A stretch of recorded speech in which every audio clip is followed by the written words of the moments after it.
Welcome to week 37 of Avant Garde, the second part of achieving emotional freedom. This is truly a masterclass, and it can be quite challenging. Most people, when imagining their partner or loved one doing something upsetting, immediately get emotionally affected. But here, we aim to build emotional independence. This training is designed to help you achieve that.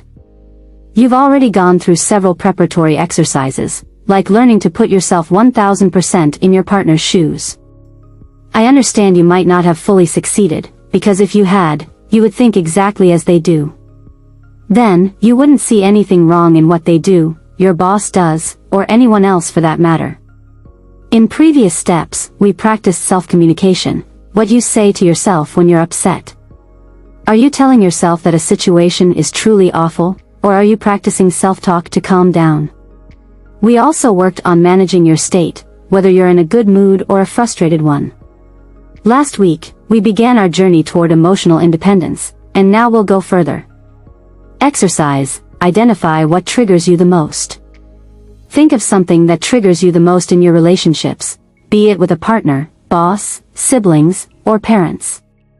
For example, do you get extremely upset if your partner lies to you, or if they betray you? Remember, people have very different boundaries. What you consider a major betrayal might be insignificant to someone else. This week's exercise, 7 steps for emotional independence. Pick one thing that truly bothers you. All week, we'll focus on this one trigger using these 7 steps. Watch this video every day and practice each step for about a minute. Take more time if needed, but aim for around 7 minutes total per session. Step 1. Visualize the trigger. Imagine the situation exactly as it happens, like your partner leaving the toilet seat up if that's something that irritates you. Step 2. Put yourself fully in their shoes. Try to see things as they do. For example, maybe your partner leaves the seat up because they find it more hygienic and convenient. Step 3. Self-talk adjustment. Reinforce the perspective you've adopted in Step 2 by telling yourself that, from their perspective, it's logical and makes sense. Step 4. Change your state. Link this new viewpoint with a positive state. Use music, scents, or a happy memory to create a positive association with this situation. Step 5. Imagine a loss scenario. Imagine that this person has an accident and is gone forever.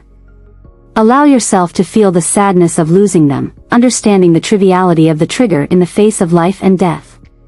Step 6. Evaluate the worth. Reflect on whether your irritation over this issue was worth it.